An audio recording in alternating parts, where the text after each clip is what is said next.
единици. Това е нашият урок. Умножение и деление на числата над 1000 с едноцифрено число. Отново с нас са Финиас и Фърб. Нека пристъпим към самия урок. Как да запишем като произведение 3 плюс 3 плюс 3 плюс 3 плюс 3? Някой от вас знае ли? Фърб казва, че знаете. Да, така е. 3 плюс 3 плюс 3 плюс 3 плюс 3 е равно на 5 по 3. 3 е равно на 5 по 3 делено на 5, което е равно на 15 делено на 5.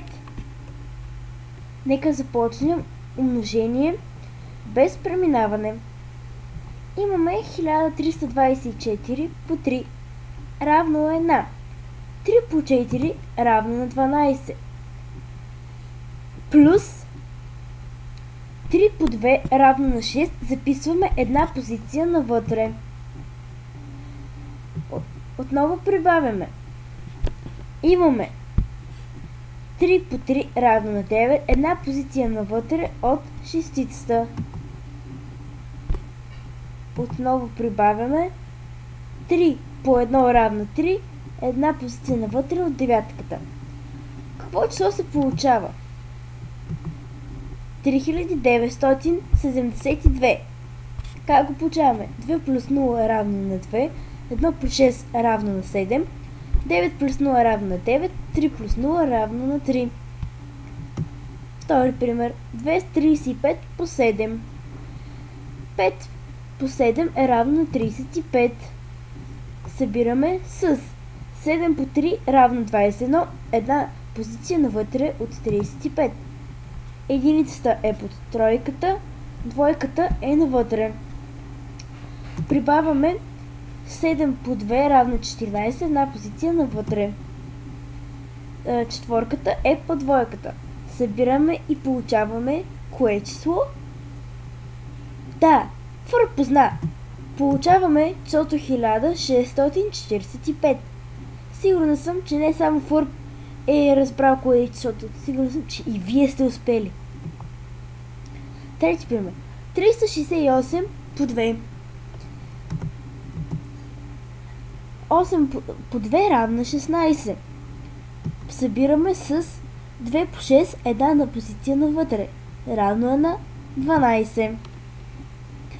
Отново събираме с 2 по 3, една позиция навътре, което е равно на 6. Събираме и получаваме числото 736. Разбрахте ли ме? Как да не сте? Вие сте толкова умни. Пробваме умножение с преминаване. Първи пример. 4567 по 8 равно е на 7 по 8 56. Събираме с 6 по 8 една позиция навътре, което е 48. Отново събираме с 5 по 8 с една позиция навътре, равна на 40. Събираме с 8 по 4 една позиция навътре, 32. Равно е на... Да, вие сте прави. Равно е на 36536. Нека видим втория пример. 998 по 6. 6 по 8 е 48. Събираме с 6 по 9 една позиция навътре, което е равно 56. Отново събираме с 6 по 9 една позиция навътре, 56. Равно е на... Колко? Не ви чух. Да, равно е на 6208. Разбрахте ли ме? Да. Как да не сте? Вие сте толкова умни. Пристъпим към делението. Имаме 1004 делено на 2. Едно не се дели на 2. Затова взимаме и втората цифра. Получава се 10 делено на 2 равно на 5. 5 по 2 равно на 10. Затова пишем по двете цифри минус 10. Вие знаете, че ако 0 е делимото, следва и частното е 0. Следва 0 делено на 2, 0 е третата цифра от числото, равно е на колко? Да, равно е на 0. Сега започваме 4 делено на 2. Това на колко е равно? Да, равно е на 2. Записваме, тъй като 2 по 2 е равно на 4, пишем 4 минус 4. Това е равно на 0. Така трябва да завърши всяко ваше деление с 0. И се получи 1004 делено на 2 равно е на 502. Нека видим втория пример. Имаме 5736 делено на 3. Започваме 5 делено на 3. 5 делено не се дели на 3. Но кое е най-близкото число до него, което се дели? Да, това е 3. 3 делено на 3 е равно на 1. 1 по 3 е равно на 3. Затова пишем под 5 минус 3. Това е равно на 2. Взимаме втората цифра от числото 7 и става 27 делено на 3. На колко е това равно? Да, равно е на 9. 9 по 3 равно 27, затова пишем минус 27. Това е равно на 0, затова взимаме третото число 3. 3 делено на 3 е равно на 1. 1 по 3 равно на 3, пишем 3 минус 3. Отново е равно на 3. Затова взимаме последното число 6. 6 делено на 3 е равно на 2.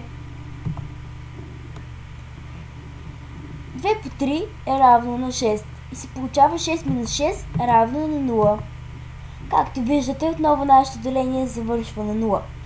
Браво! Ние получихме отговор, че 5736 делено на 3 е равно на 1920. Нека се поупражним малко. Финиас иска да напише като произведение 7 плюс 7 плюс 7 плюс 7 плюс 7 плюс 7. Помогнете му! Някой от вас сеща ли се как ще успеем да го запишем? Нека си припомним какво казах в началото. Спомняте ли си? Да, правилно. Спомнихте си добре. А следователно 7 плюс 7 плюс 7 плюс 7 плюс 7 равно е на колко? Да. Равно е на 6 пъти 7. Тоест 6 малко домашна работа. Запишете в коментарите на колко е равно 3840 делено на 4 и отговора разделете на 2. Надявам се да сте ни разбрали и по интересен и интригуващ начин да сте разбрали материала. Ако имате въпроси, не се срамувайте. Питайте ни. Ние с радост ще ви отговорим. Това беше от нас. До скоро!